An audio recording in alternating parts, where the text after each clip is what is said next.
Alrighty, Soul Siblings. So, Soul Siblings as a name is a play on the Soul Sisters deck from our Modern. That's a like D-list featured deck. I think it was a deck in Old Extended 2 at one point, but Soul Warden is one of the Soul Siblings that, or one of the Soul Sisters that gains you a life whenever a creature enters play. Daxos is one of our Soul Siblings that was added here in Theros that has a very similar effect. So this is basically a life gain theme deck. We've got things like Ajani's Pridemate, Heliod, Ajani Strength of the Pride, Speaker of the Heavens, Angel of Destiny, Serra Ascendant. We've got a ton of things that give us powerful payoffs for getting our life total above where it started. We've got some things like Ranger of Eos here to generate a little bit of card advantage. This is an aggressive deck at its core, so you'll note that I have 17 1-drops here. A very frequent start you're looking for in this deck is a triple 1-drop start, 1-1-drop on 1, 2 more 1-drops on 2. Legions landing when you have a triple 1-drop start can flip over and ramp you up. The card that we're trying for the first time today is a couple copies of Angel of Destiny here. So this is a 2/6 for 5 flying double strike. Whenever a creature you control deals combat damage to a player, you and that player both gain that much life. And this says, at the beginning of your end step, if you have 15 more life than your starting life total, each player that Angel of Destiny attacks this turn loses the game. So, Angel of Destiny's second paragraph here, very similar to Ajani 0, in that it gives you a really strong payoff if you're at 35 plus life in normal, historic, constructed. So, interested to see. This is a card you're often hoping to draw a lot of copies of. So I'm interested to see if that Angel of Destiny giving us more copies of a similar effect is something that's desirable. So let's go ahead and pop on into some matches here with this and see how it goes.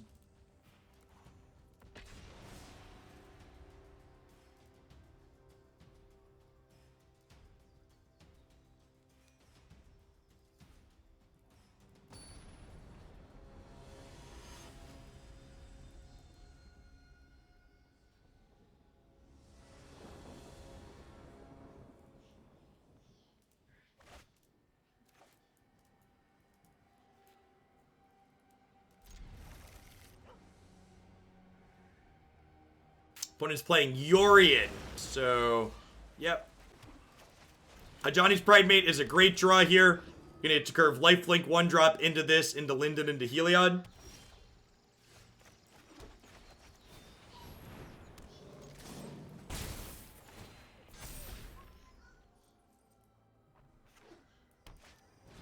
Yes, Angel of Destiny does heal the opponent as well. That is correct.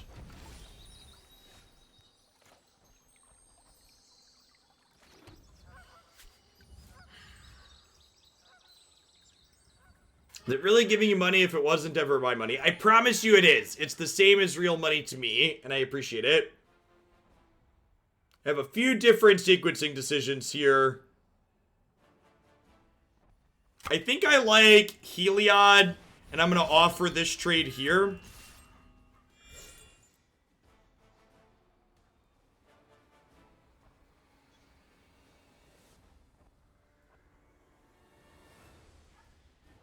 And then even if they sweep me next turn, I get to go Soul Warden into Linden, attack with Heliod. Shellers, thank you for the 22 months. I appreciate that. Welcome back.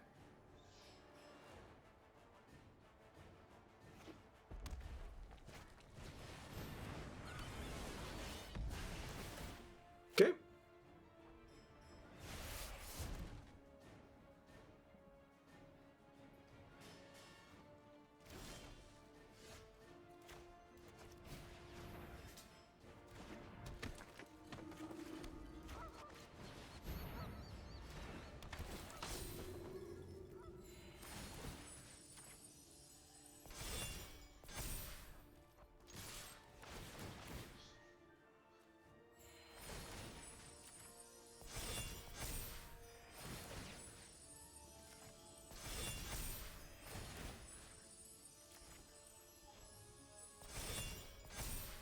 Our start is nice and aggressive here. I'm going to allow them to double trade with the speaker here if they want. Because if they want to double block the speaker, they take 14. and go to 1.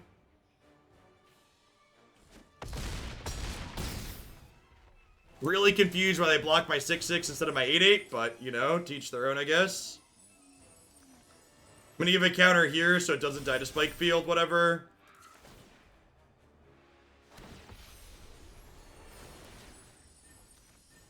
Put a counter here to play around Storm's Wrath.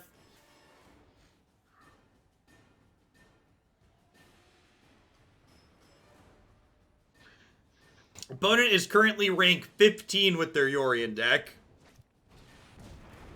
Well, that's not a sweeper, so that seems to bode well for our hero. Yeah, I think the opponent just made a mistake, chat. We make plenty of those here. No need to be harsh for it.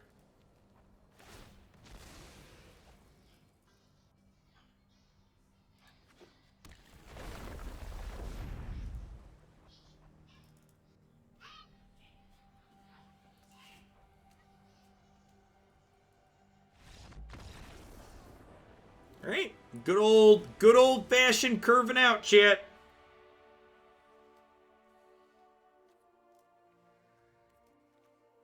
Real decks have curves.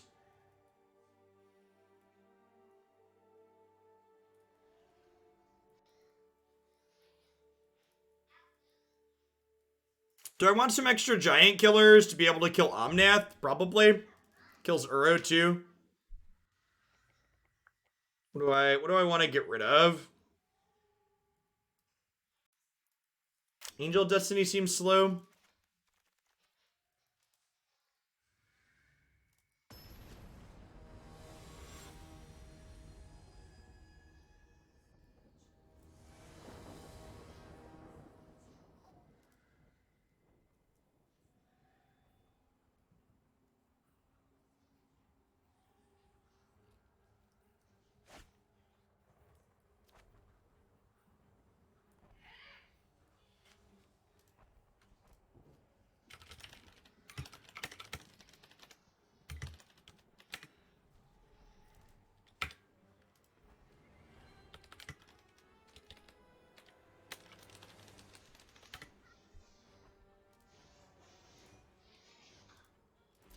Lifelinker on 1 into Pridemate again.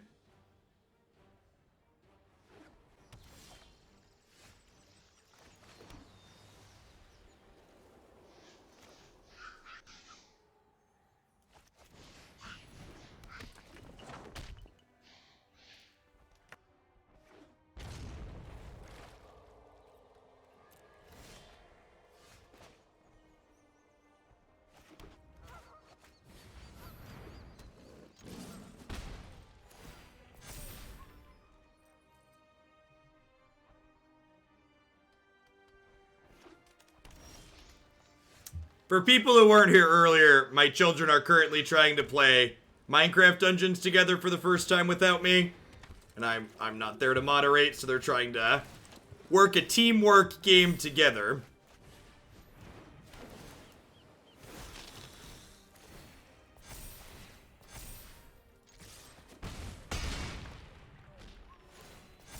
Alright, so they don't have Wrath of God, they're dead. If they do have Wrath of God, we're probably dead.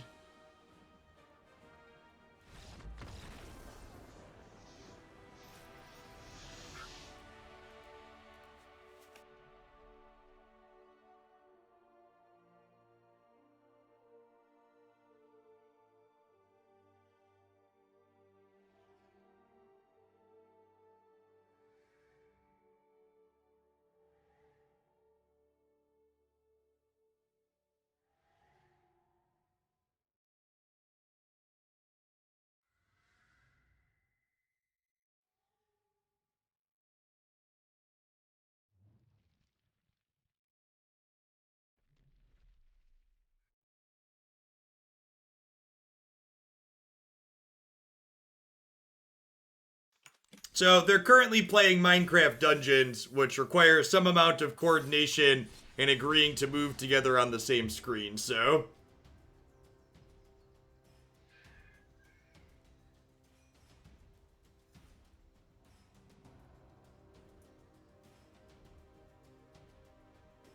You have to play Go Fish. Saying playing Go Fish against sweeper-based control is a great way to describe.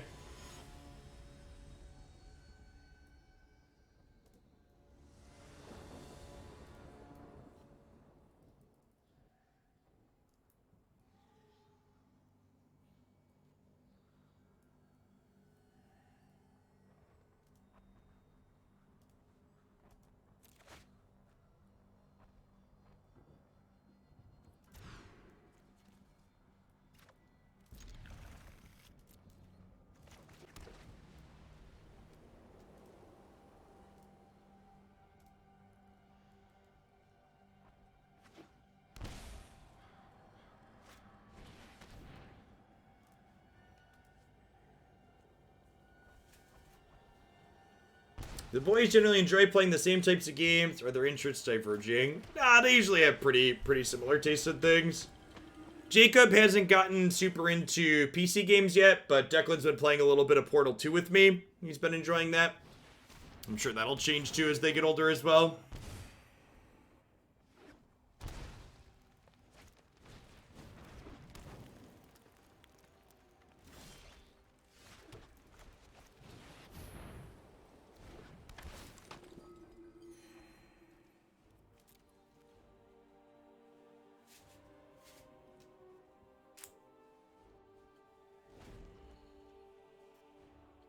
They missed a point of life not looping this, right? Hey, look, chat. It's my small creature deck playing against their Claim the Firstborn deck. Claim the Firstborn is a big part of why decks like mine are likely not ever going to be super competitive in this format as long as this card is legal. This card creates incredibly polarizing gameplay.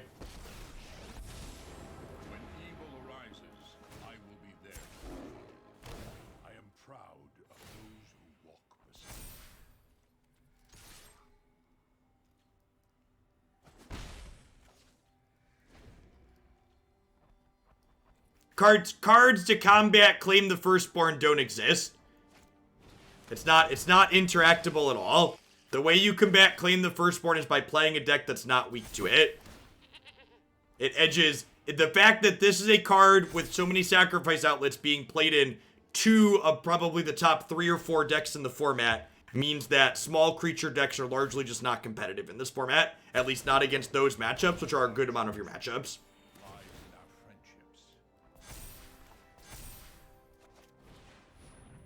Garfe, thanks for the 15 months. Welcome back. I mean, I have a giant write-up on my website as to why we're banning it in the next open.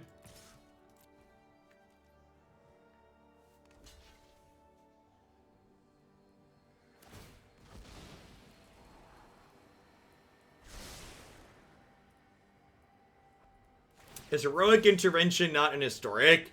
It is. But saying you should play a 2-mana instant to answer their 1-mana instant that frequently happens on the early turns of the game when your aggro deck can't afford to hold up mana is nonsense. That's not something that... Presenting Heroic Intervention as an answer to Claim the Firstborn shows that you don't understand how the games with Claim the Firstborn tend to play out.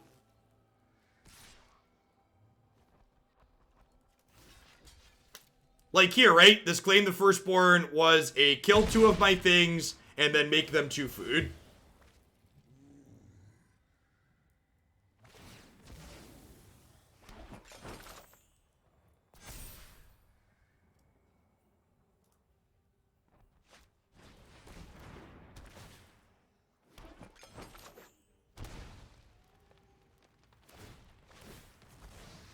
Yes, if claim spelled, my opponent holds up 2 mana. Yep.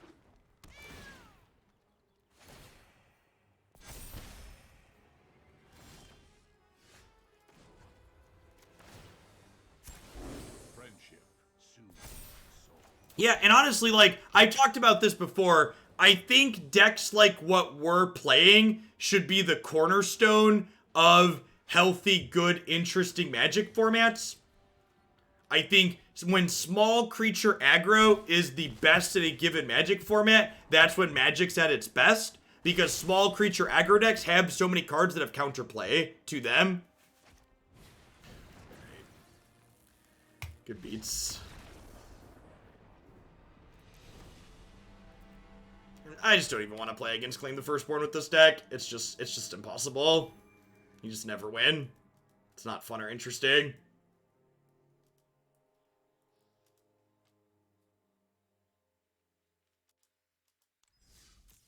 Maybe we'll have to, maybe for some of the historic days next week, we'll try coordinating with people in the subs Discord to play modified historic on stream like we're gonna have for the open.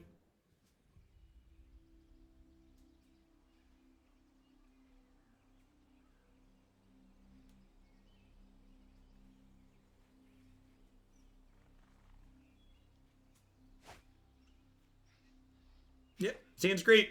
Excellent curve. 2, 3, 4. Curving right on out the door.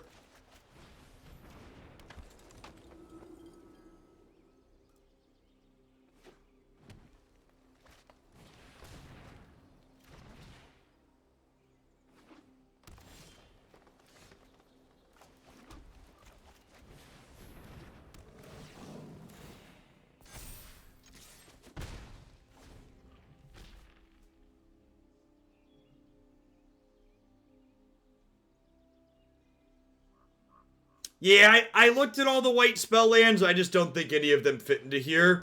The bolt lands specifically come at a real cost in our deck that cares about its life total.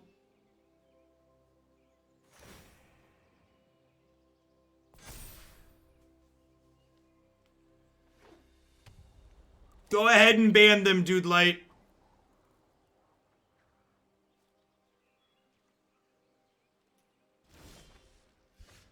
Yeah, mods can ban people. Finish them. And feel free to, if you're on desktop, type /user and write a mod note about why they were banned. So that way if they come back asking to get unbanned later, I know to ignore it and tell them to pound sand. Herodle the Turtle, thanks for the 8 months. I appreciate that. Welcome back. If you're on a desktop, you type /user and then the username in chat. There's a mod comments option in the box that pops up.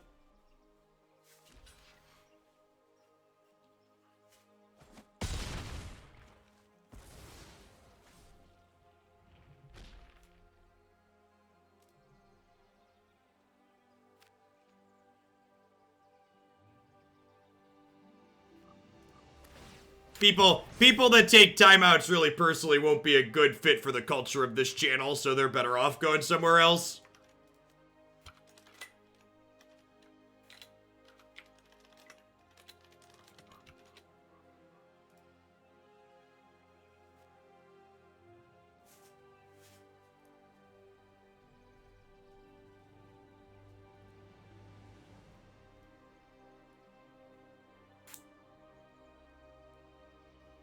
Looks like you had already banned them once before, too. Oh, gosh. Now I need to go and look. Now I need to go and look.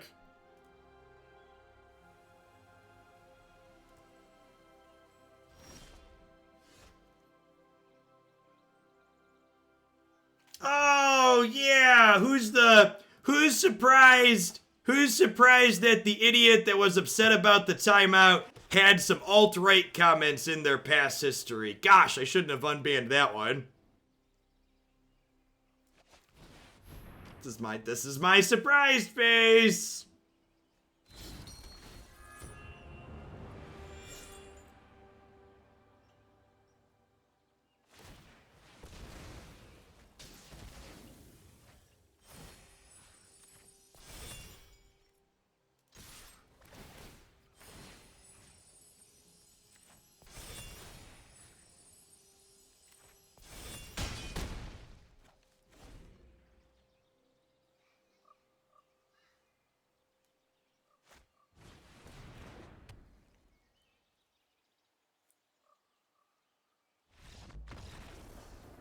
Why don't alt-right people understand there's no freedom of speech on a private lawn? Because people who are alt-right are never engaging in good faith.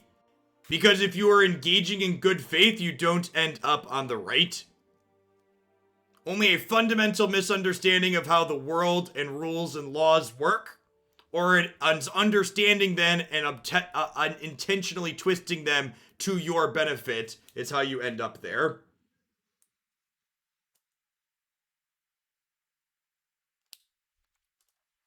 It seems like they were mono green ramp, which I kind of think I'm just clicking submit again, so I want to just run them down.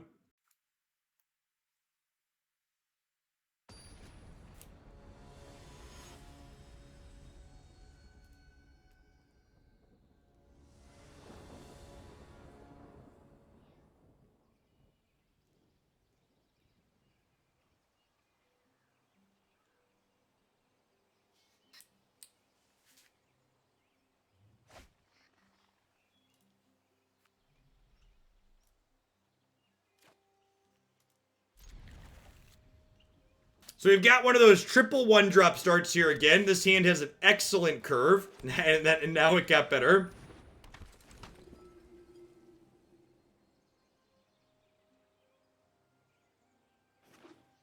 I guess there's a question of, if I don't draw a land next turn, it might actually be right to double 1-drop so I can flip Legion's Landing.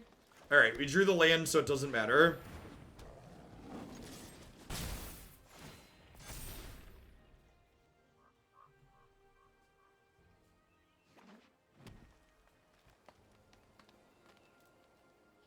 That's a harsh statement. I'm center right.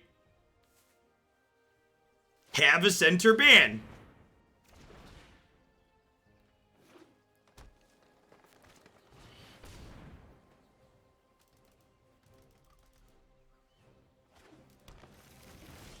Should we turn on sub mode? Nah, I'm having a good time fragging fascists this morning.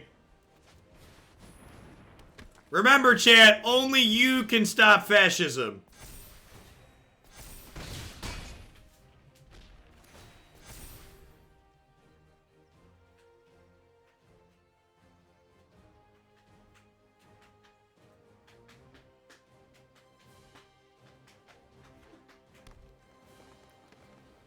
What's 4-mana Karn's line? Evil cannot withstand a righteous army. That's basically his way of telling you to go out and vote.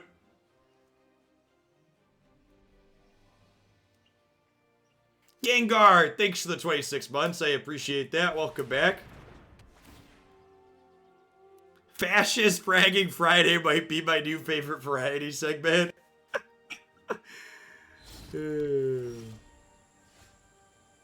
Yeah, I mean, anybody that thought Mitt Romney voting to convict Donald Trump was anything other than a political ploy that he was given permission to do is very stupid. The only reason Mitt Romney was given permission to vote to convict Donald Trump on impeachment was because he had the cover of 51 other senators that knew he wouldn't be convicted. And Mitt Romney comes from a state that, while it's deeply Republican, tends to dislike Donald Trump. So he earned points with his constituents by doing so. Because all of this is just a giant game to those people.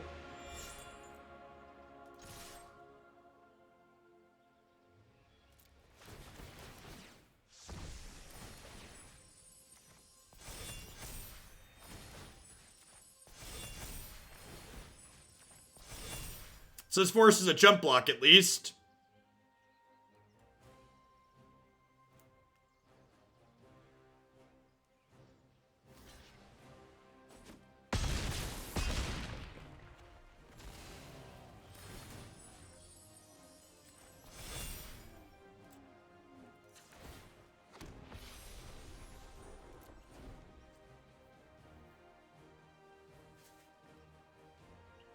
That is a Cascading Cataracts. It's a really sweet addition to the Golos package. Do you have an Ugin, or would you like to say Go Fish? They have lets them cast Golos really nicely.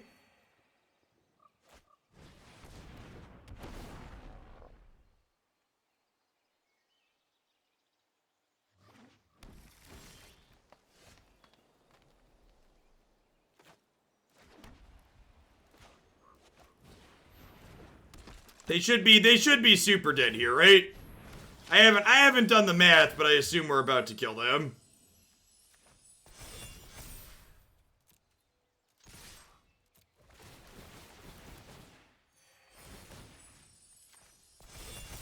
Yeah, we're not blocking. It isn't our problem.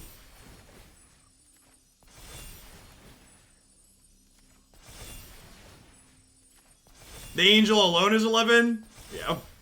Nice Gate 5.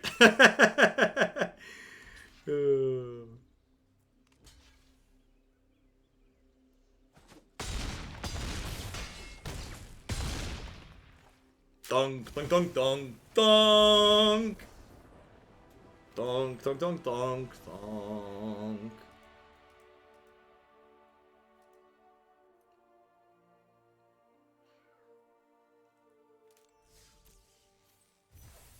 Linden really powers some of your aggressive draws in this archetype for sure. Thanks for doing your civic duty and participating and voting in the United States, though. My area said they were mailing out absentee ballots yesterday, so hopefully we get those sometime soon. I plan to get it in the mail, then drop it off in person, no contact.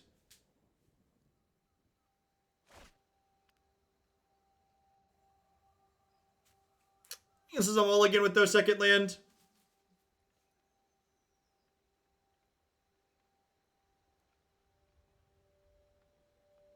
There's a Biden Harris banner up there, the roller dude. There it is, right there. Right there. It's been up there for a couple of weeks now.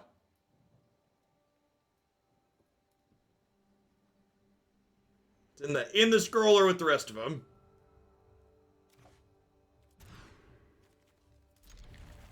Alright.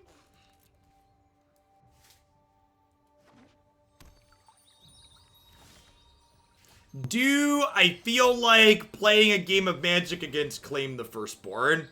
Probably not.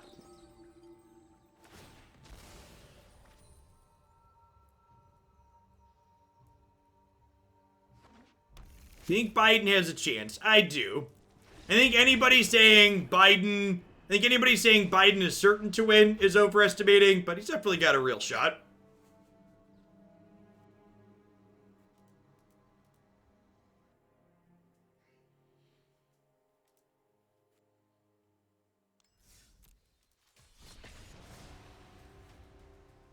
I'm sure this video on YouTube will end up with people complaining that I concede matches, but I play Magic for fun. Playing matchups that I'm 10% to win in because the matchup's incredibly polarized is not something I find fun, so I'm going to skip Claim the Firstborn matchups for the rest of this set. It's not the type of Magic I enjoy, and it's not the type of Magic I'm going to slog through.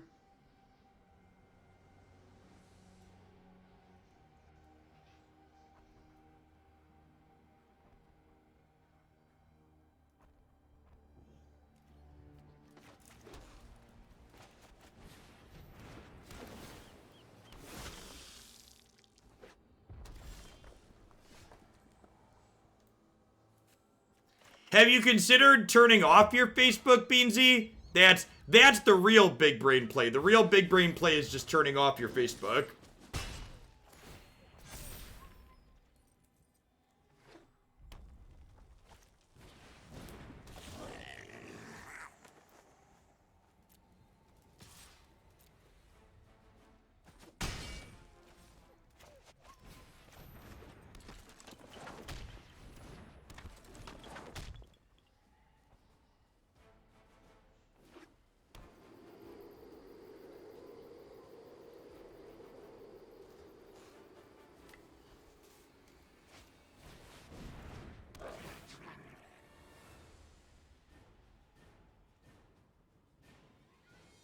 So, fun fact for people that use it to contact people, you can have Facebook Messenger on without your Facebook account being active as a heads up.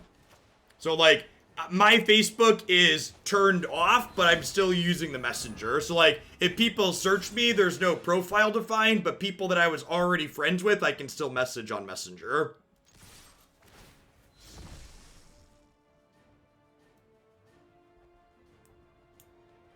So, attacking with everything here to flip this. We also want to gain some life for Heliod, so that way Chain Whirler doesn't mess up my board.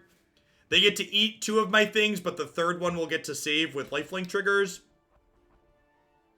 You know what? This was wrong. I probably should have left a Serra Ascendant back, right? I guess this makes Ajani's Pridemate bigger, though.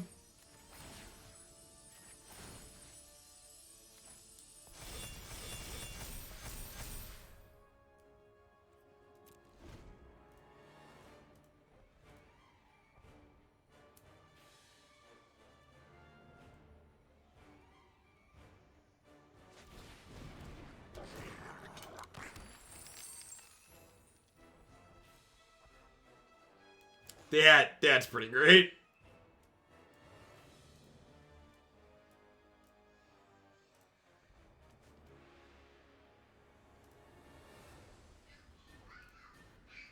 Oh, I need to zoom in here. In the 1980s, A&W tried to compete with the McDonald's Quarter Pounder by selling a 1/3 pound burger at a lower cost. The product failed because most customers thought the Quarter Pound burger was bigger. America, my home and native land. Do do do do do do do do do do do do do do do. I am proud of those who walk beside me.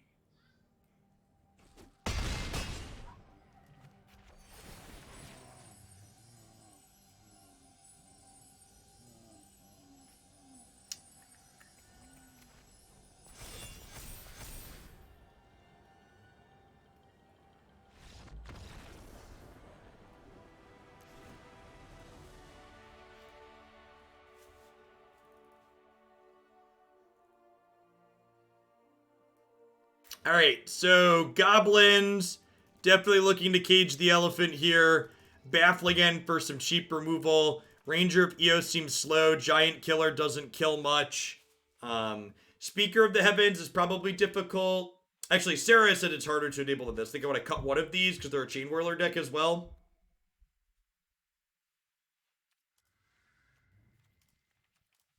Good, honest curves, chat.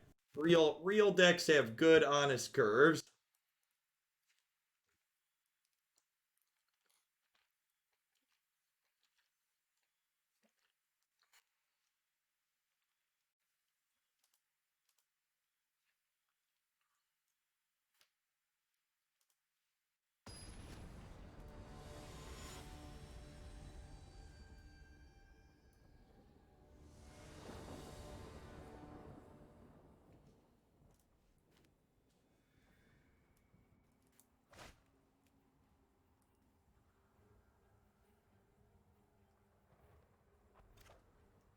We have not cast the Angel at all yet, no. Being analytical is often not an upside in playing social deduction games, which is part of why I don't really enjoy playing social deduction games. Being analytical is only useful when the system you're working in tends to be logical, and working with a system filled with people tends to be anything but logical. What's up, Jacob?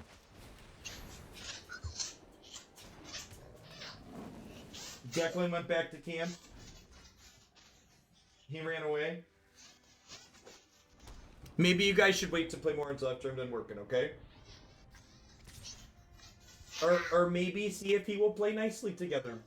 It's okay. RTX Goblin. That's probably an apt description.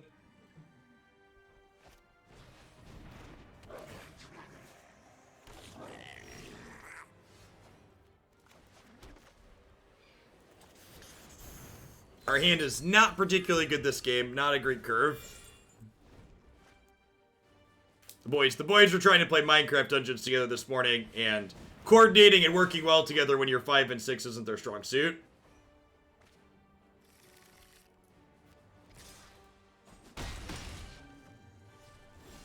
Why do you think Runeterra is not doing better on Twitch? It's a tough market to break into. I also think that Runeterra lacks some of the incentive to watch on Twitch like Magic does. So, like, for example, Magic's so incredibly expensive. The number of people who tell me that, like, they watch me play Magic, but they don't really play Magic itself is kind of high. Whereas like in Runeterra, because the game's so accessible, a lot of the time you could just play yourself.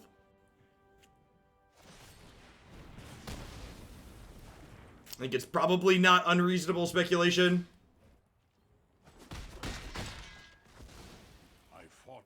Past that though, like, there's also probably something to be said about just the volume of people who play in general. So like, for example, what's the word I'm searching for? For example, in Runeterra, you look at streamers like Mogwai and Swim, they hit very good viewer numbers, right? So like, Runeterra probably just has, oh, not even probably, certainly has fewer people streaming it on average. Like, you compare what the average viewer count is of people like Mogwai and Swim to what the average viewer count is of top Magic streamers, and they're the same or even more, I believe. Last I checked. They're all in that, like, 2,000 to 3,000 range.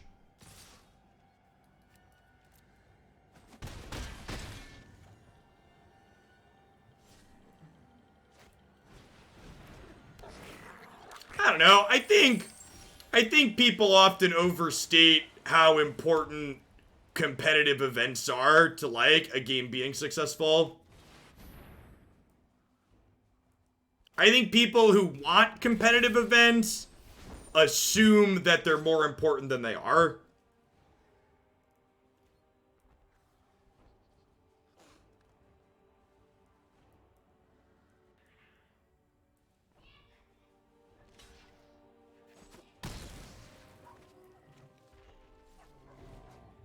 There are a number of decks in Magic that I can't afford to make, but would like to see in practice before I spend wild cards. Yeah. Whereas, like, in Runeterra, just, like, building whatever deck you want to build is pretty trivial and cheap.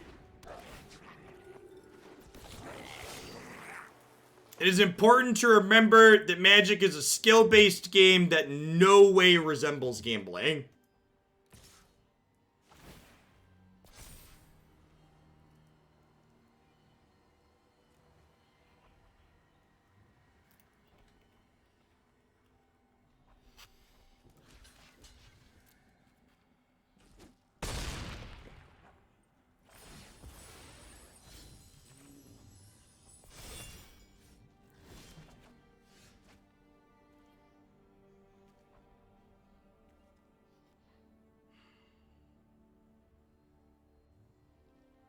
So if I give this lifelink, it attacks and gains me 14. Yeah, it stacks with how this works. That's still short though, right? I only get to 30. Because we gain 6 and then 8 with the double strike.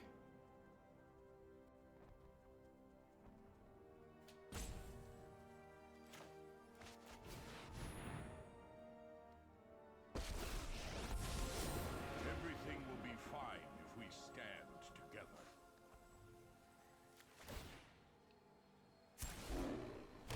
Our true strength lies in our friendships. No, because playing Ajani means I can no longer give Angel of Destiny lifelink, chat.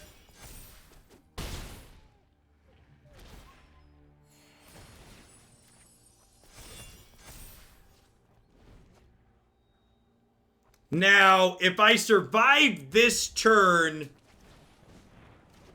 which we probably won't because of Goblin Matron, if I survive this turn, Heliod plus Angel should be lethal next turn, I believe. Because we'll gain 10, 12, we'll gain 22.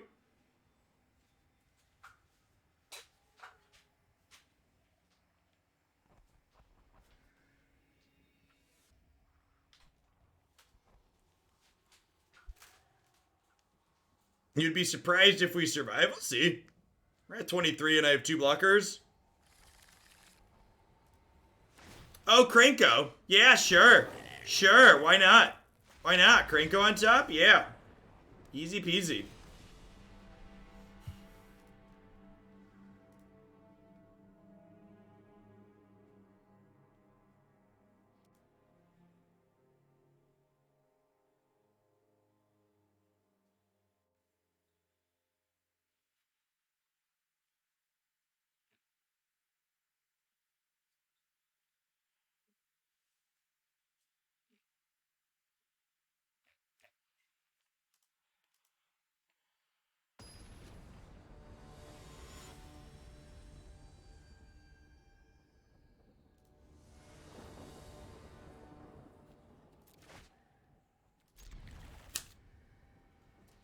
Cause it's a sneepa keepa doo doo doo doo doo doo sneepa pa keepa pa doo doo doo doo doo doo doo doo doo doo doo doo.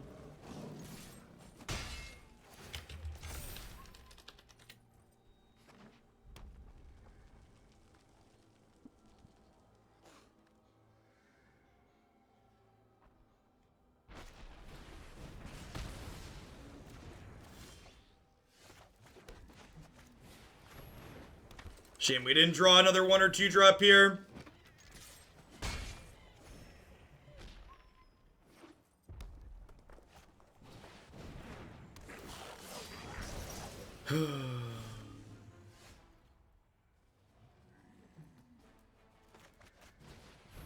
Rough.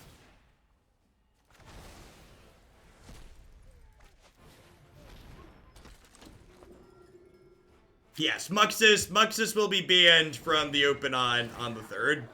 One week from tomorrow is our next open.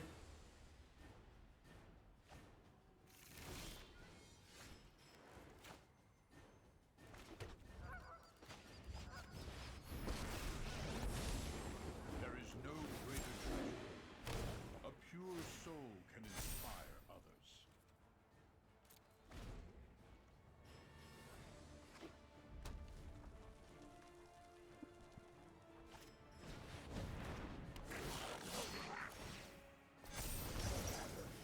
I hope you find peace.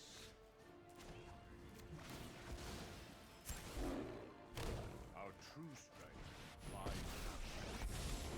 When evil arises, I will be there. A pure soul can inspire others. The deck when we don't draw Heliod feels way different. I don't think that's strictly true. Alright, no Goblin War Chief is good for us here at least. Sure.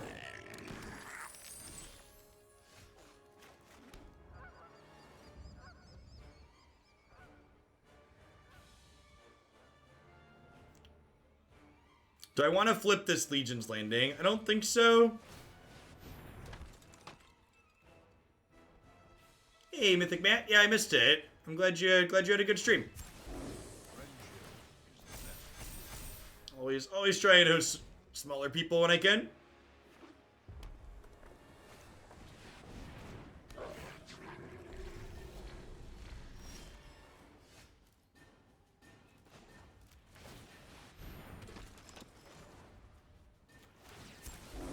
Find your inner strength.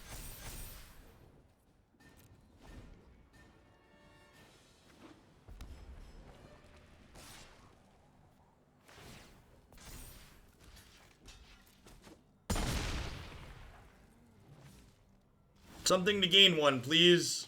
Nailed it.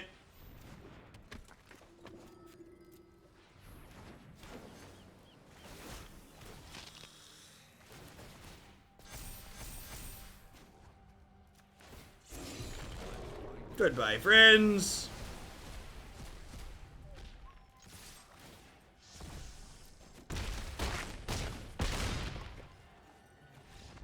The old Exaxes.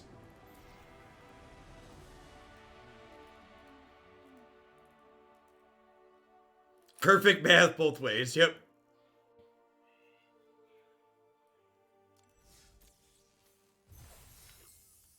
See, chat? No Heliod, no problem. We even got Goblin Chain Whirler 2-for-1 that game.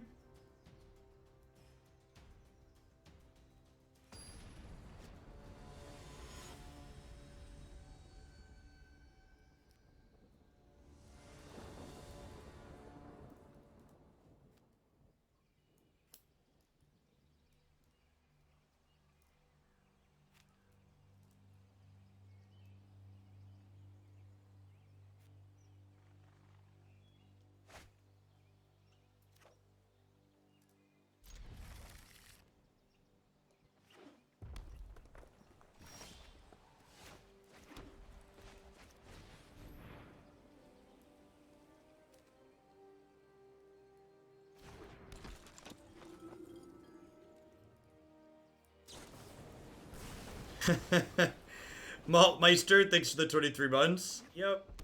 Better late than never, though, I guess.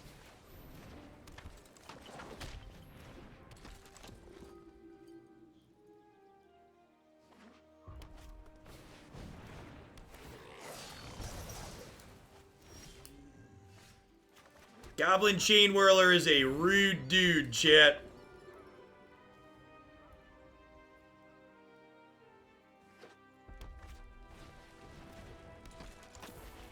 That looks like mono red this time.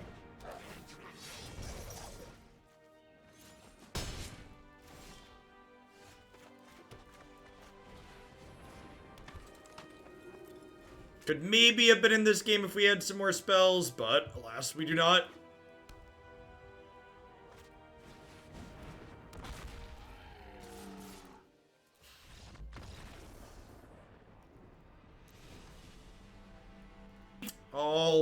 Alrighty then.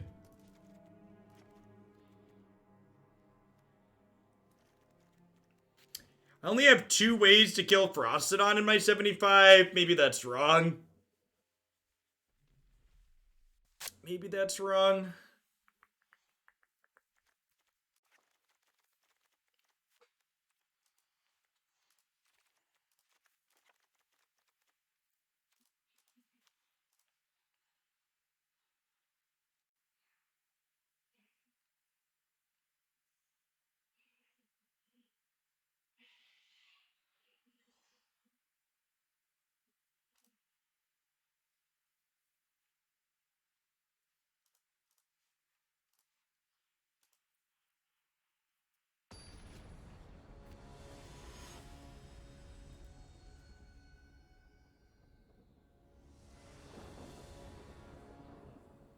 So apparently Sony, Microsoft, and Nintendo have committed to games with loot boxes on their platform being required to show drop rates for specific items. Sure. I thought that was already a law. Is that not a law in places?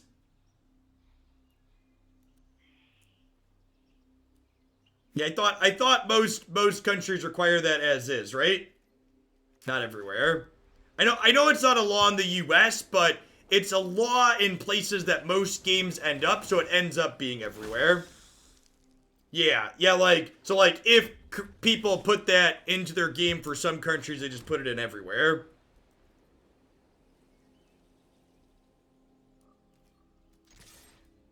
It's law in Belgium, Japan, Korea, and Denmark. Yeah.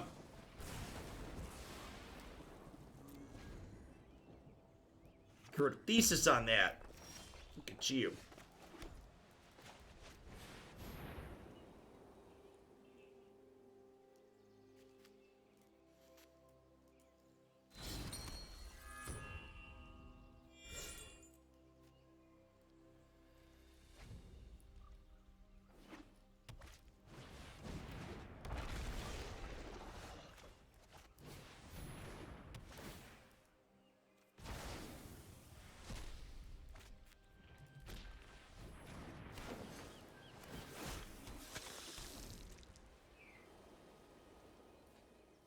So we need 2 more Devotion to White to get this powered up. The Jun Chain Whirler deck. It seems like a different lifetime, right? It's a long time ago at this point.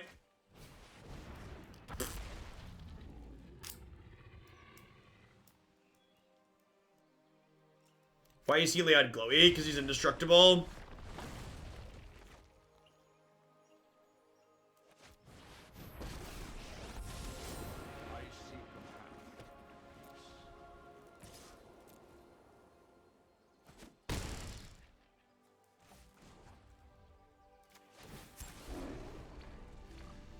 I sent this up as opposed to down ticking it because I didn't want this to attack here. Yeah, just his power and toughness glow when they're a creature. For some reason, the entire card glows when they're a non-creature.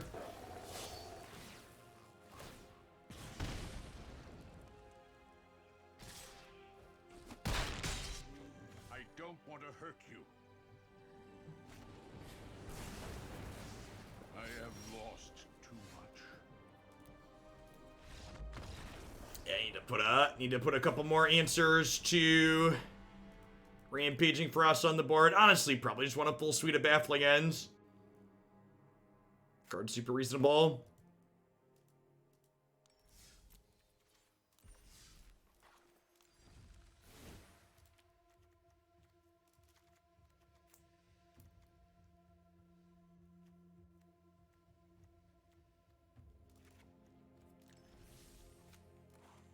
I mean, to be fair, the Uro Omnath decks have been popular in Historic, too, to some degree. So, like, playing Frostodon to beat those things is pretty good. Yeah, there's also just a lot of incidental life gain in general. Incidental life gain's been a big design theme of Wizards of the Coast for the last little bit. It's part of the reason why their formats have been rough, I think. They make aggro decks tough to play.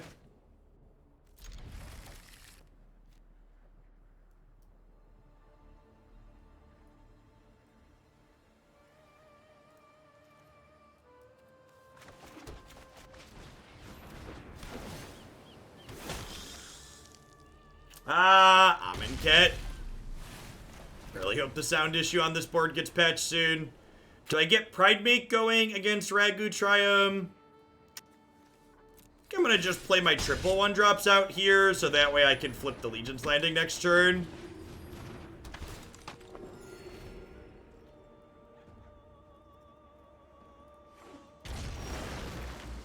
Well, to what you're referring to for reference, their 3/3 has Menace, so holding back my 5/5 to block isn't really a good play.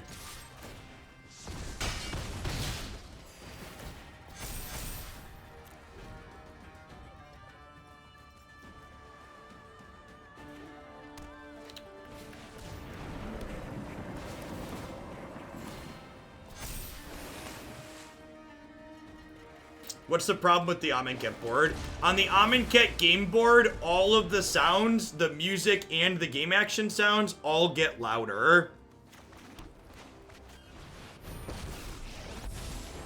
I'm proud of all those who stand up. Our decks felt very good against do-nothing ramp decks so far. They've done nothing and we've killed them.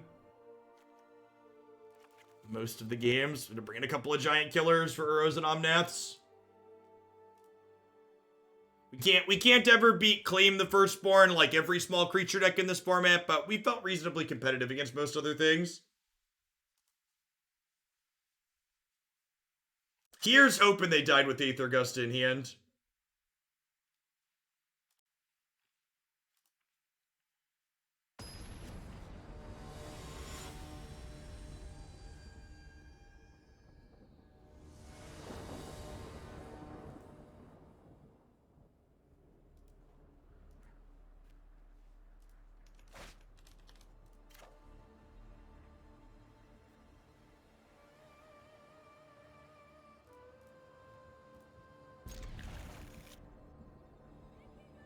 I stopped playing Soul Siblings because of Claim. I think that's a reasonable conclusion. I'm just conceding any matches we queue into Claim the Firstborn today. I just don't feel like it. It's unwinnable, I agree. I think Claim's an incredibly unhealthy card for this format. That's why we're banning it in the Hooglandia Open.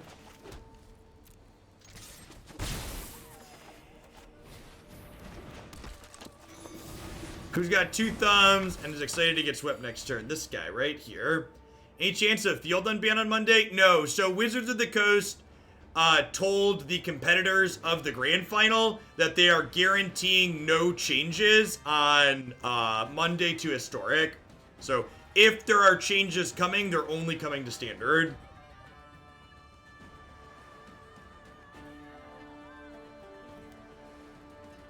So no chance of they ban Uro in Standard and then also Historic.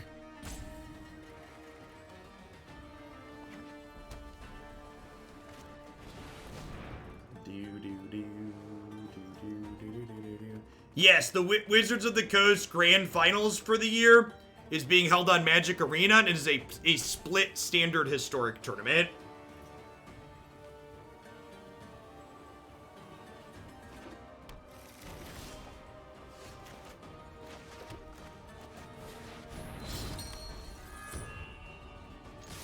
Do they share data? You must be new here. Welcome to Magic.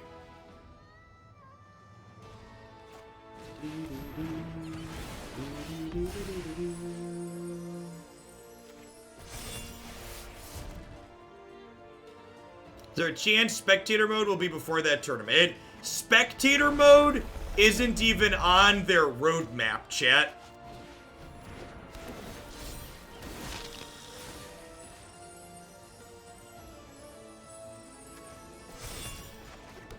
Okay, so this will be funny. I'm gonna diddle the Omnath here. And then I'm gonna go ahead and attack. But when we attack with all of these, we flip the Legion's Landing, which means Heliod's no longer attacking. Am I supposed to leave Soul Warden back because of that?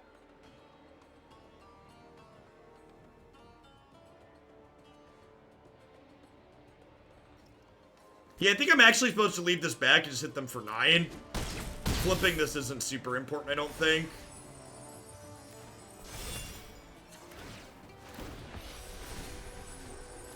I'm getting as many of my creatures out of Storm's Wrath range as possible here. That's why I'm putting this to 5 and this to 5.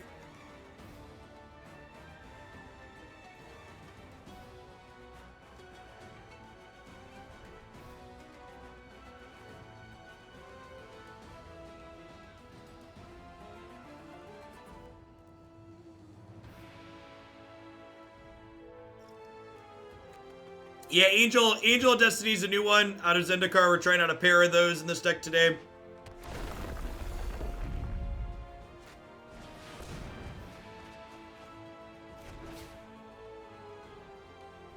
Okay, so I'll have 6 mana here. So they can play Kenrith if they'd like. Elder Gargoth, sure.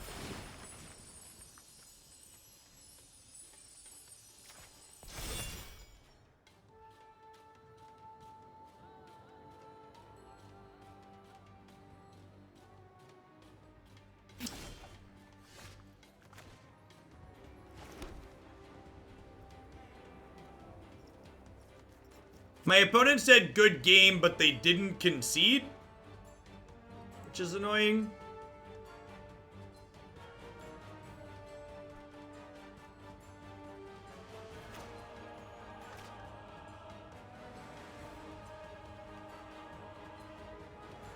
The Angel's not lethal, chat, because the Angel has to attack them. So...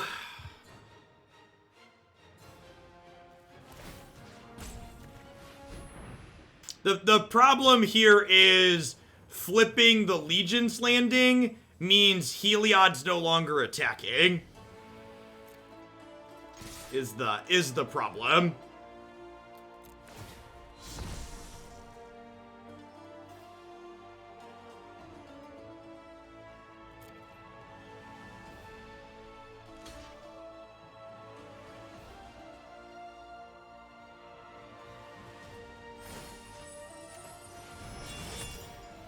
I needed to draw a permanent that gave us a pip for this that I could cast and still tap their thing, and we didn't.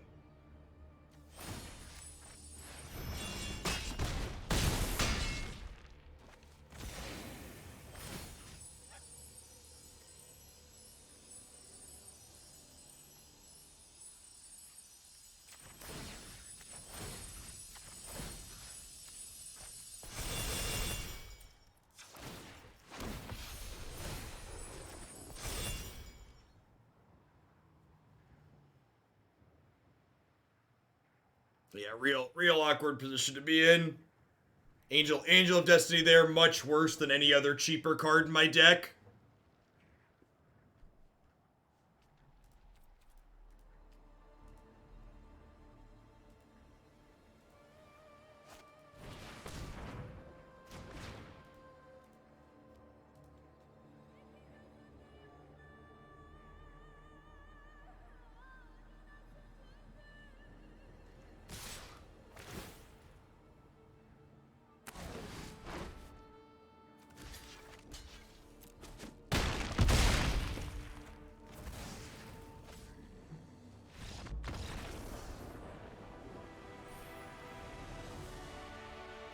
Well, we continue beating ramp decks.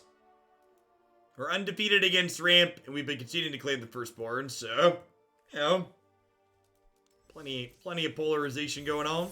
Whole lot of polarizing going on.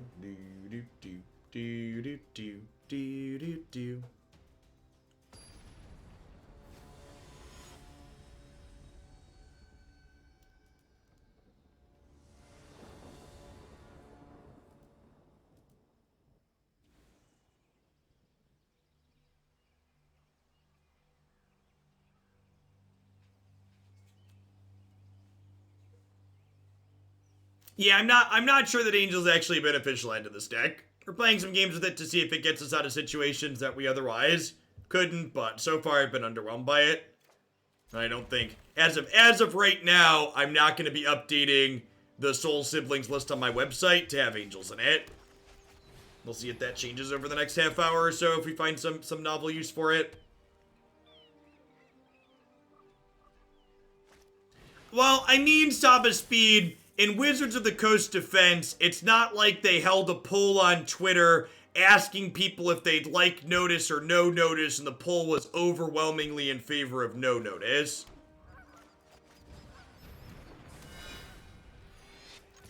So, I mean, had they done that, it would be silly to continue giving notice, but, you know.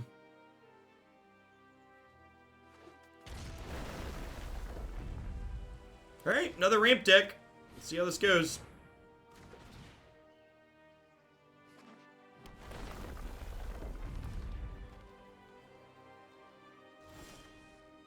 Yeah, I think this deck's reasonable as is. I think you're obviously punting the claim the firstborn matchup, but you're pretty reasonable in most other places. So, like, if you love this deck, I think it's a great choice for the Hoaglandia Open on the 3rd.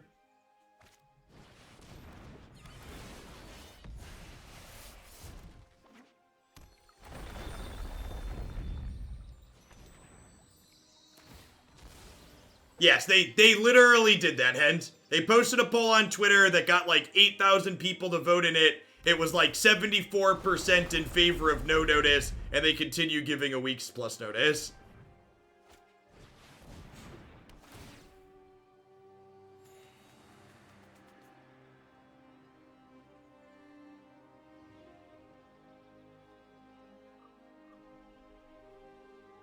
That hasn't been my anecdotal experience, Sakalange.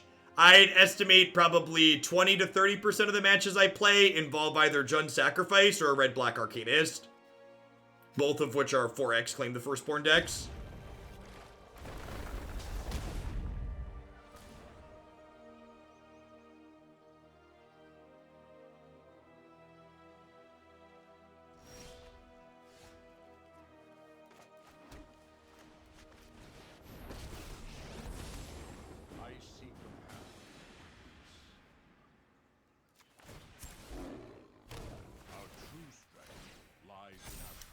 I think Angel of Destiny is very similar to Ajani. I talked about that when we did the deck tech at the start of the stream.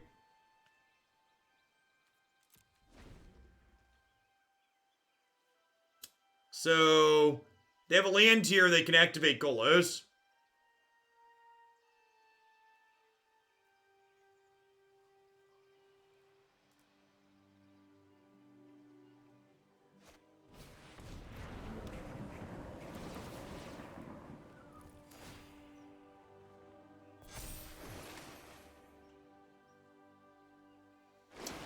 If you type from : Jeff Hoagland and then a space, you'll only search tweets from me personally, but I don't remember the words in which I talked about the poll.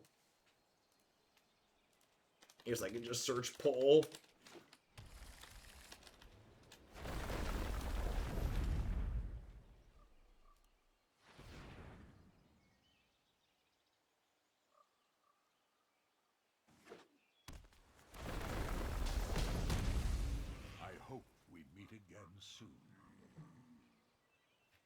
Nah, searching poll for my username doesn't have it, so I don't remember exactly what I said in that. Yeah, it was Aaron Forsythe that pulled it, but I don't know that he said the word poll in his actual tweet, so it's hard to search the keyword. So I don't know exactly what keyword we're searching for. Yes, Omnath also kills Planeswalkers, BT dubs.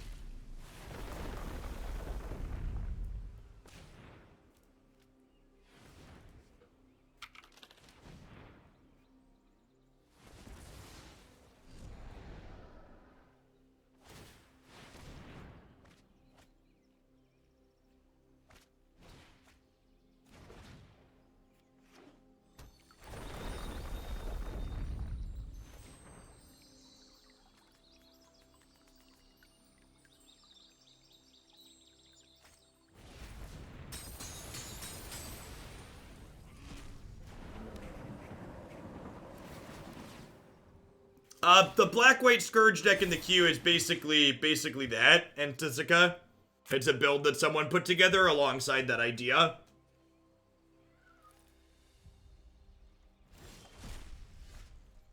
Okay, yeah, so my memory was good. Yeah, this was a poll from someone who is in charge of, I don't know what they're in charge of. They're part of R&D, though. They're part of the people that make the ban list decisions. They had over 7,000 people vote and were 72% in favor of no notice, and they continue to give notice. So there's the source.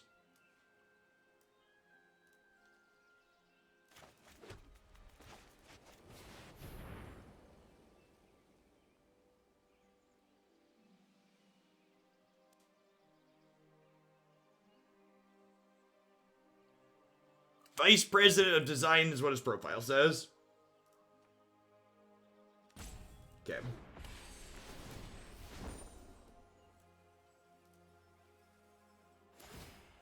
I don't know. Like I was excited when they pulled that, and like I was like, oh, okay, so they're gonna change things because they know the way they do it now is silly. But then like the poll gave them the answer I wanted, and then they just didn't change. So I was really off put by that. Hey, thanks for the 3/4 of a year, Chiller. I appreciate that. Welcome back. That was a good set with that one for sure. And that's like one of those things where it's just like a good example of social media. Like, if they didn't intend to change their behavior based on the results of that poll, they're better off just not asking, right? Because if you never ask, it's not like, it doesn't feel like you were like pushed and then, yeah. I don't know. I feel like it feels worse because they asked, got the answer I wanted, but then ignored it.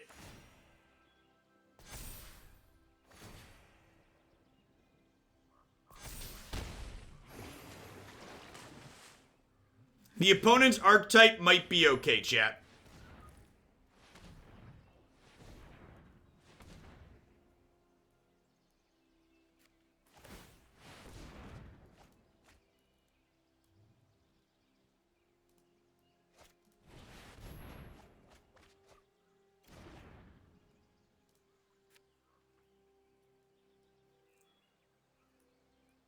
That's very possible, Boyne.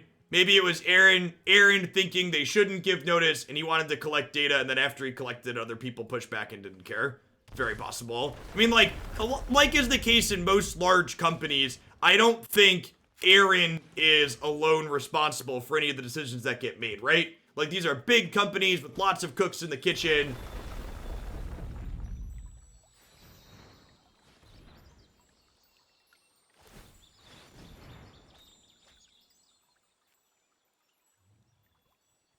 New design perspective, ramp deck problems, and how your opponents.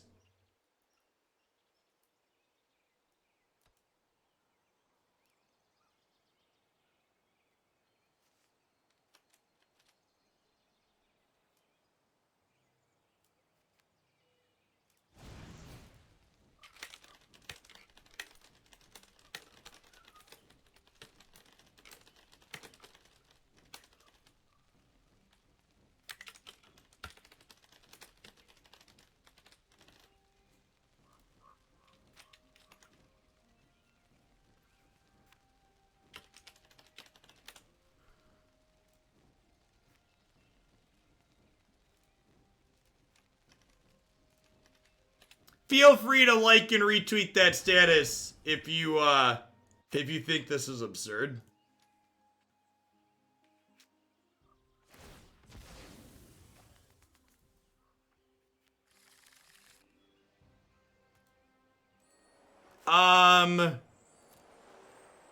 Wait, does that say 8 cards?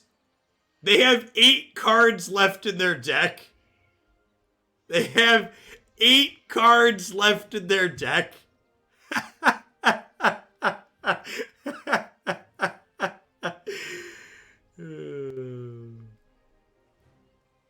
This is, I think it's their turn 6.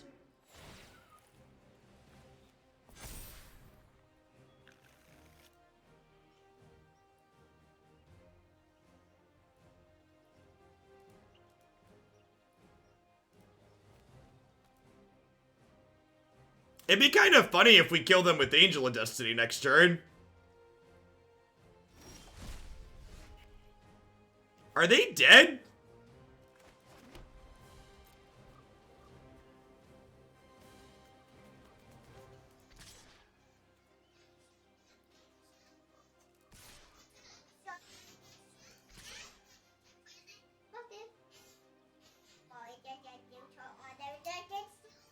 I attack with all of these. Hold, Jacob. Daddy needs to count something really quick. So if I attack with all these, need to attack all? No, I don't, right? Because this is 3, it puts me to 10. This gains me 4, and then this happens. What do you need, Jacob? Talk to me.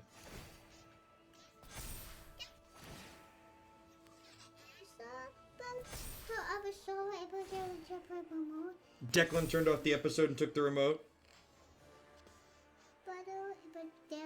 Can you go upstairs and watch in your train room? Is Declan playing Switch games in the basement? It sounds like Declan went upstairs. Enjoy.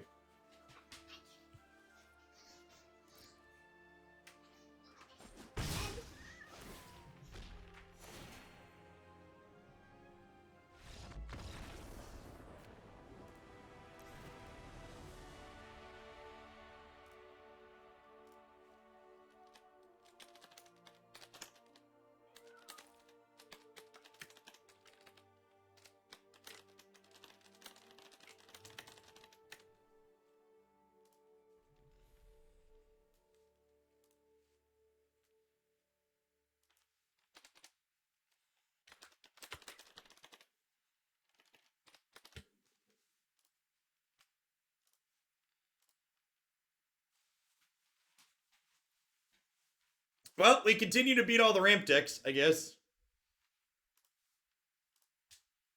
I responded to my tweet with "we won," so JK, I guess. Obviously, everything is fine.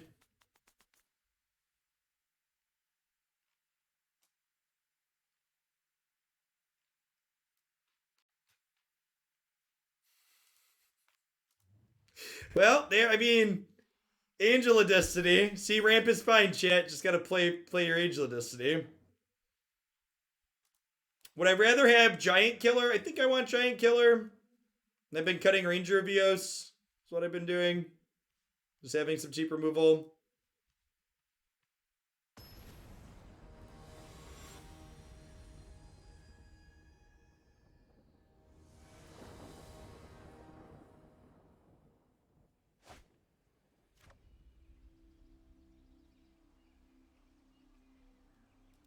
Yep.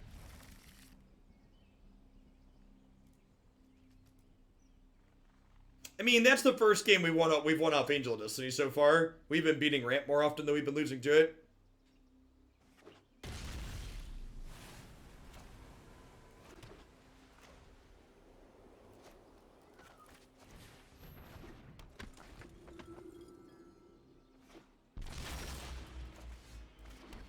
Huh? Alright, I think with the Legion landing draw, we're gonna get set up to do that, he said before getting Deafening Clarion. How many ramp decks has hit us Ugin? We've asked our opponent if they've had Ugin in almost every game, and every single time our opponent has said go fish and then exploded.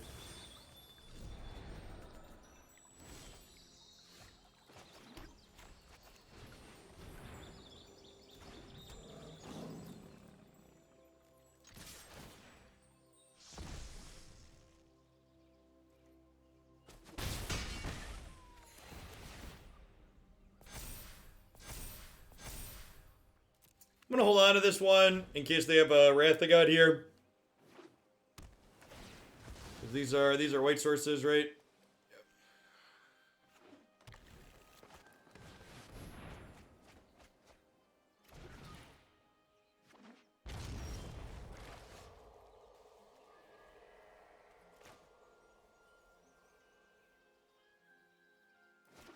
Yep. Man, that's like really close to lethal, right? We play this, we attack for... So this is 8, 9, 10, 11, 12.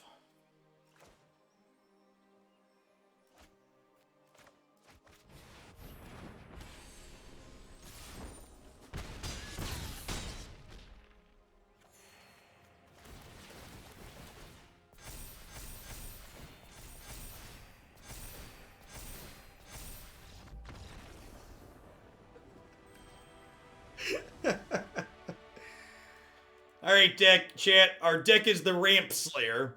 Can never beat Claim the Firstborn, always beats Ramp.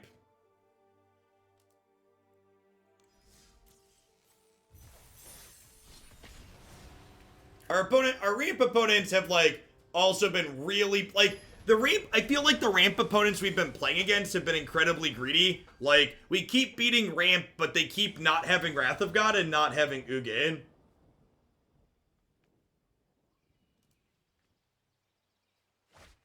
So, like, it's really, and again, this really feels like a set of, this really feels like a good example of you shouldn't just look at the records, you need to talk about, like, what's happening in the games. So, like, we've been really successfully running these decks down, but at the same time, if we think critically about why we're running them down and what's happening, it definitely feels like we're getting very fortunate to be winning these matches.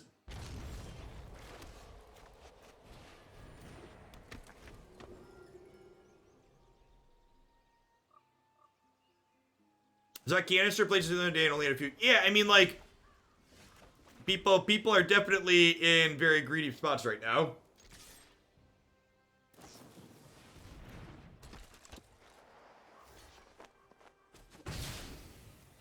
All right. Yep.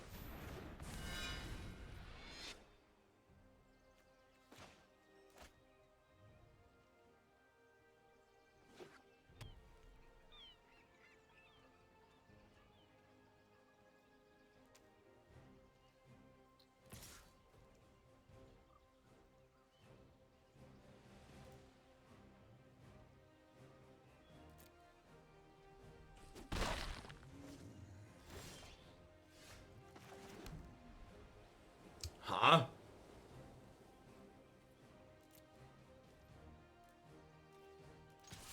Alright, night pack ambusher me.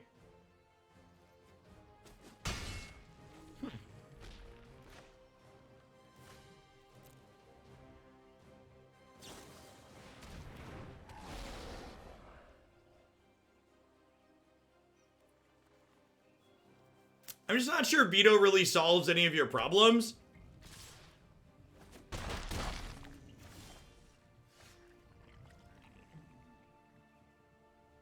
Yeah, Nightpack Ambusher costs 3 because of Cunning Nightbinder, chat. For people that are wondering why I'm saying they can cast it.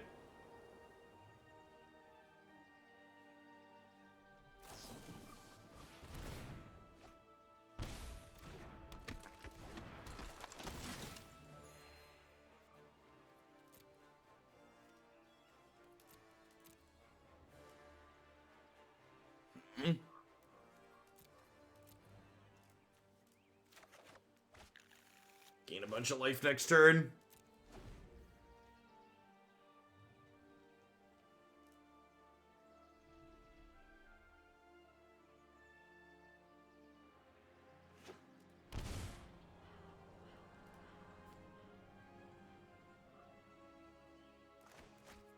Yeah, it's like this gains 1, this gains 2, this gains 3, this gains 4.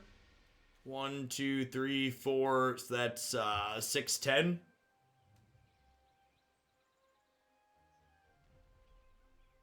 The Slitherwitch staying in play unchecked is definitely one of my opponent's best ways to beat us. This card is very, very good.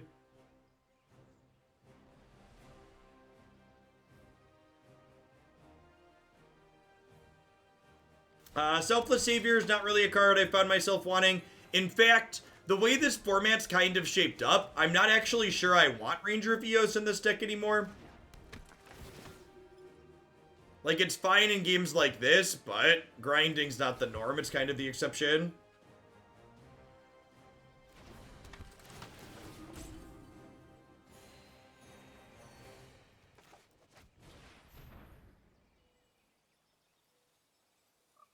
Howdy, howdy, outer.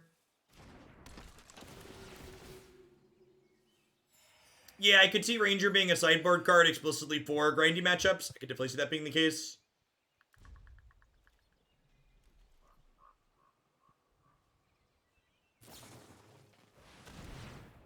Second Slitherwisp is very, very good. These Slitherwisps basically mean they're likely to win the board stall. They get to just have an endless flow of cards now.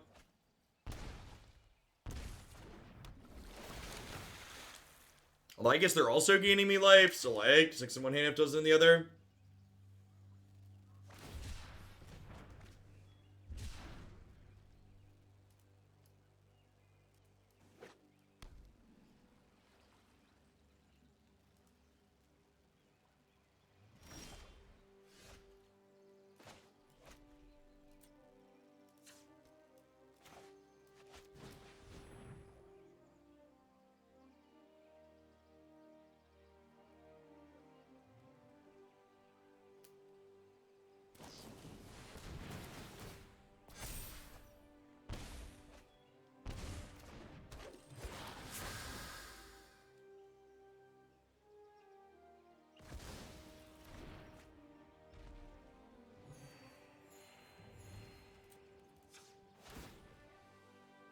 Okay, Speaker of the Heavens here. Gonna get going.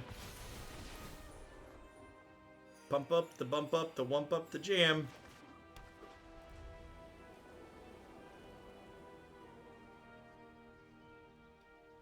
They don't have a way to kill Speaker. Pumping out a 4/4 every turn is gonna be real good.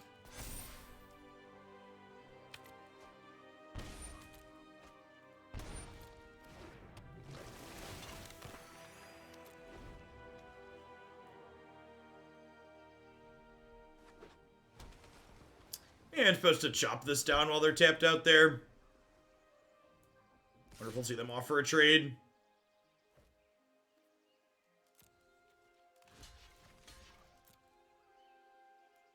Definitely happy to trade Ranger of Eos here. His Speaker sorcery, it is. The Tower Knight, thank you for the 21 months. I appreciate that. Welcome back. Thanks for keeping me around.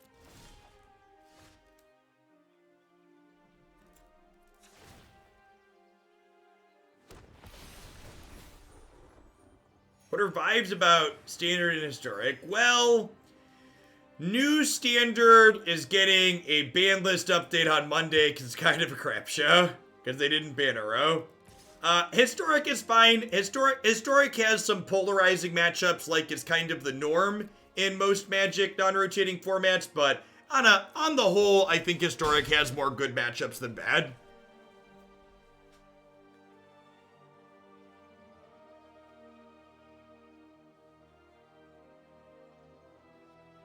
I mean, to be fair, getting bans in Standard really isn't unexpected when they left Uro banned last season. So, like, non-Uro Standard games have been fun. I agree with that, J-Ray. So far, non-Uro Standard games were good. It's just, like, people discovered they should be playing the good card.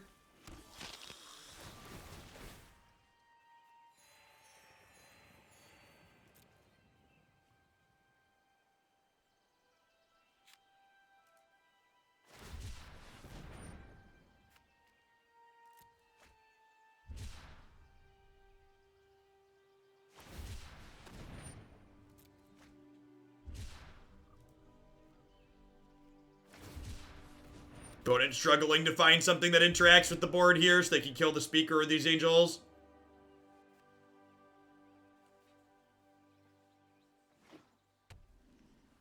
So the problem is, Kyle, that with things like Speaker of the Heavens and Serra Ascendant, taking 3 damage off one of your lands has a really big downside in this archetype.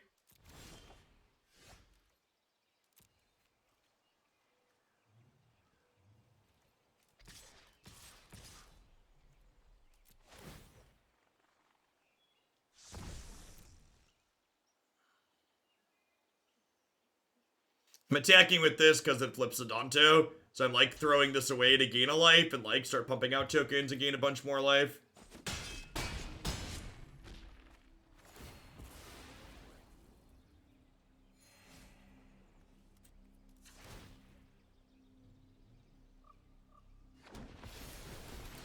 I'd be kind of surprised if they have Maelstrom Pulse main deck in their flash deck, but yeah, that would give them. They give them an out for a turn. Would kill all these Angels.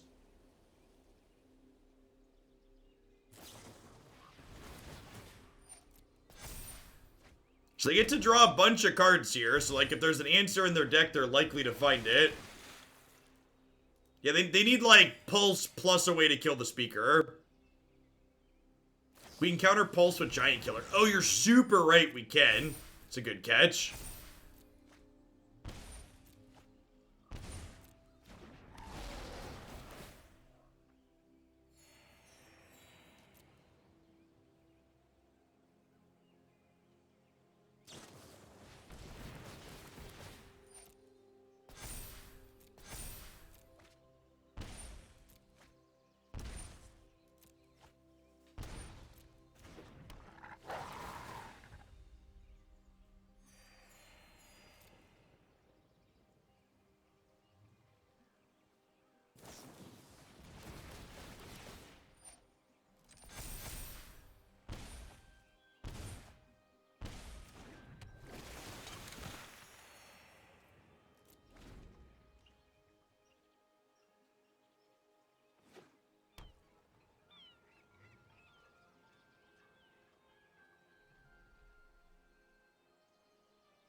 The Slither Wisps have drained us for a lot.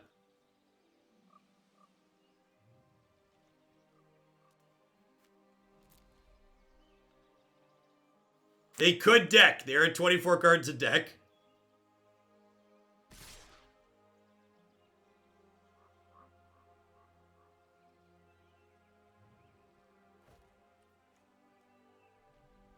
This is the well, I'm dead, so I might as well attack with all attack, right?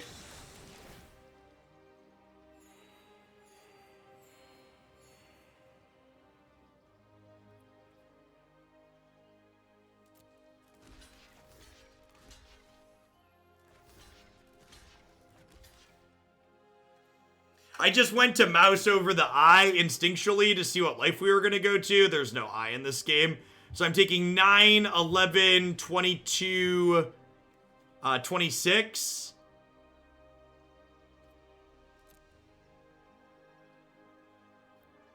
For people that haven't played Runeterra, in Runeterra there's a feature where you get to mouse over it and it shows you how combat damage is going to work out based on your current blocks. So it's very quick to line up different blocks and see what the life totals work out at.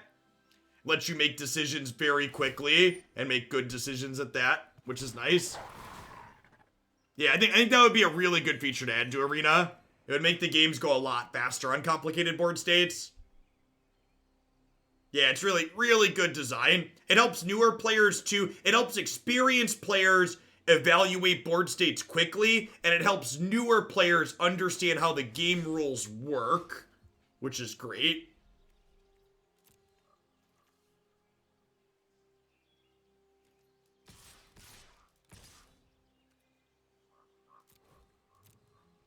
Brazen Borrower block plus removal spell saves them here. That's true. And then, hopefully, if that happens, we stick Ajani and wipe their board. So hopefully, whatever they do here to survive causes them to tap out. Then we get to clean up.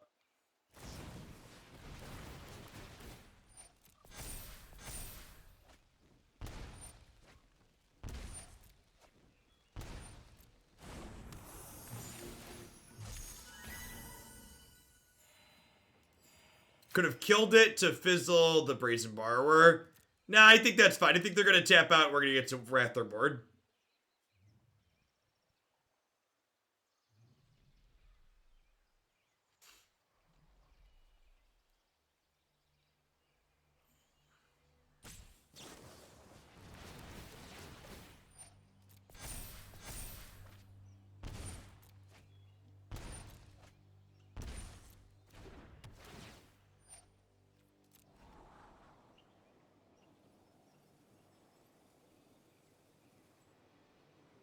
Do we have enough life? Yeah, I believe so. Speaker of the Heavens activates to gain 4, and this activates to gain 4. I have 8 mana.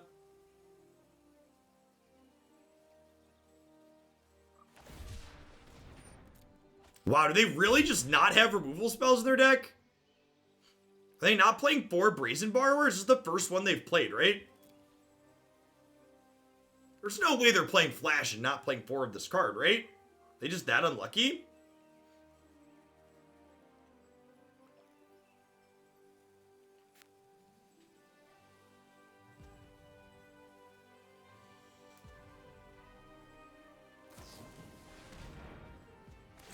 Oh, they're dead. Love it. All right. Well, I mean, it's sad because we're not going to get to Ajani their board, but...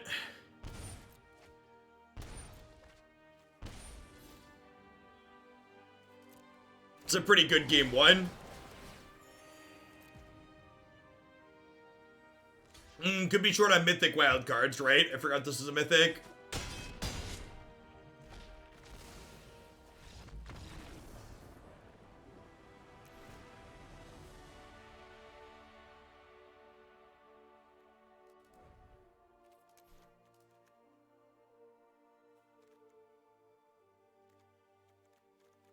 I don't want a board. I think Lurrus sounds good. Being able to grind a little bit. Linden sounds a little mediocre. I have a hard time attacking it a lot of the time. I don't think I want more giant killers. I guess killing cat's pretty important. Or killing ambusher's pretty important. You want to cut the angel? I guess it is kind of expensive. Yeah, it's probably fair. I'll bring in the giant killers. I like that.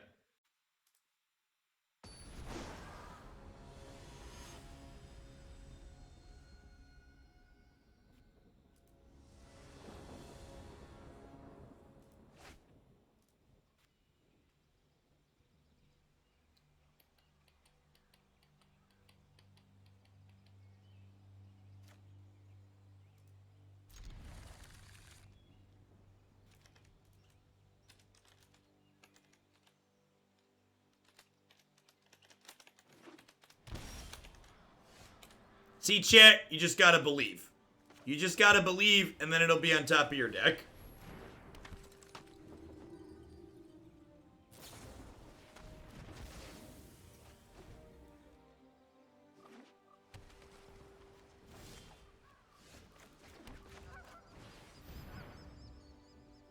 Censor me, daddy.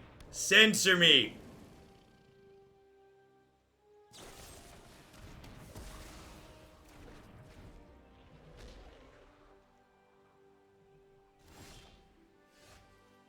Wow, no third land. We're very unlucky. Kind of surprised the opponent didn't Omen on their turn to try and hit the land drop. I wonder, like, do they have Censor and they wanted to hold it up? Were they just bluffing and willing to put themselves down a turn? Maybe they were worried about, like, Heliod coming down this turn. They topped there, so I assume they're about to play a third land. Wasn't there an Oops All Spells deck in the queue? So there was, but the person who submitted it and I are both idiots, and we didn't realize those cards weren't historic legal. They're from Gatecrash. They weren't from the last Ravnica set. We had both mixed that up. They submitted it, and I didn't double check. The cards that make that archetype possible don't exist on Arena. Listen, chat, at set release time, I don't always do my homework all the way. I accept most things, so, you know. I'm gonna pretend to be a Republican for a moment and accept no personal responsibility for the decision that I have made. And blame it solidly on the person who sent it in.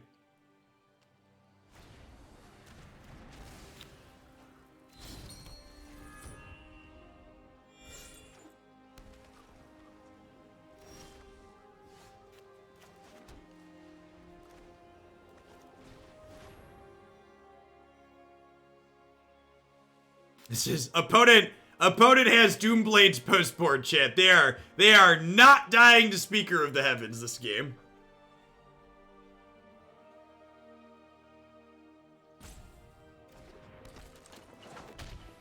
I think I'm actually gonna play a giant killer out here so that way I can tap a blocker next turn.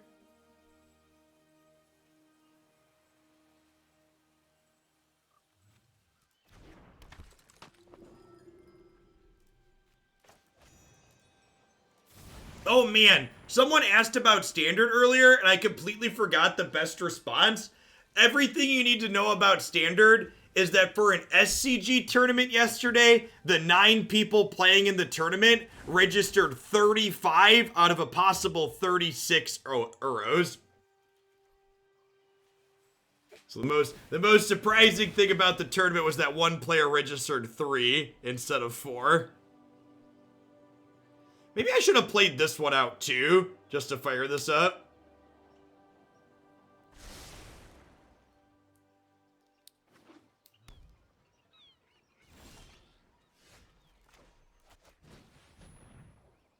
Fingers crossed they have Nightpack Ambusher here.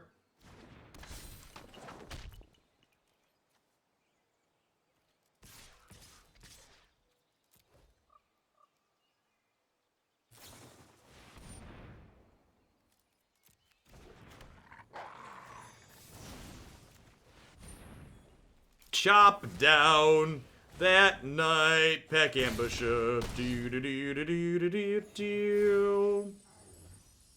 So I'm gonna put 2 counters on Speaker of the Heavens here because this protects him from both Heartless Act and Disfigure, which are removal spells we've seen out of the opponent.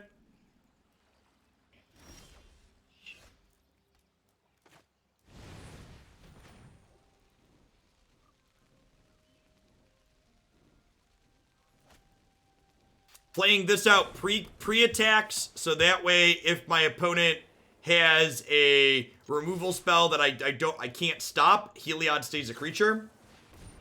So they're playing Nightpack Ambusher out here before blocks. I'm gonna go ahead and diddle it, and then they're dead, right? I'm attacking for 10.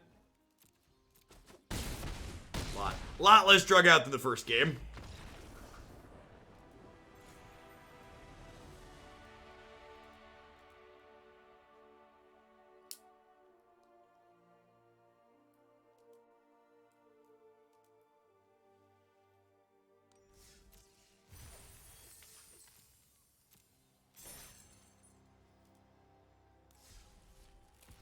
Yeah, giant killer was sweet. Man, I still don't have a playset of rares from this set. We're close to 300 packs in. Soul Siblings. The wrap up for this deck is very similar to the wrap up of a lot of other decks we've played recently in Historic, which is this deck seems powerful and sweet, but it's playing a ton of tiny creatures that all get claimed the firstborn, and I don't think that matchup's fixable. So we were competitive against Ramp, we were competitive against interactive decks, except when that interaction was claimed the firstborn. So if you're looking for a deck for the Hoaglandia Open a week from now where claim the firstborn is banned and you really enjoy aggressive creature decks, or this deck specifically, I think this is a great choice for the tournament next weekend. On the latter, I think you can probably play it and do okay if you're willing to basically punt those matchups. Do you have any suggestions instead of Ajani for the Planeswalker? I don't think this deck's playable without Ajani. This card is a very unique, specific effect that there's not really a replacement for. So I think your deck is just much worse without being able to play this card. This, I guess, to give a wrap up on this, I don't think I'm going to add this to the list that's on my site. We won one game with it, but I think overall it's a little bit too expensive for my deck that's kind of aggressively slanted. If I recall correctly, I believe the build on my site has 2 Lurrus in the main deck, which I think is fine. I think this card provides you 2 devotion for Heliod. It has lifelink and it grinds with your cheaper cards. So I think I'm gonna leave that up on the site. Ranger I could take or leave.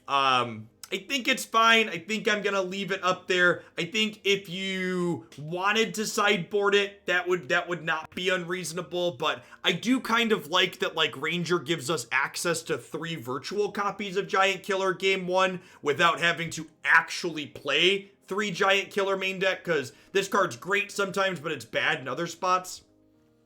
Interrupter Jones, thank you for the brand new Prime support. I appreciate you shipping your Bezo bucks this way this month and keeping me employed. I wouldn't be here without the support of folks like you. At any rate, that's going to wrap up for my stream this morning. For folks that aren't familiar with what my schedule has been recently, every day during the week, Monday through Friday, I'm doing short stream in the morning as well as a short stream in the evening. So I'll be back tonight. I'm going to be going live about 7 p.m. Central Time, which for those of you bad with time zones, that's 7 hours from now. We're going to play another historic deck to start, and then we're going to continue our playthrough of Horizon Zero Dawn, which has been a fun first person, or third person. It's a third person RPG. Artura Mix, thanks for the quarter of a year. I appreciate, or fractions, half a year. Welcome back. Thanks for the 6 months. Catch you later. Peace, folks.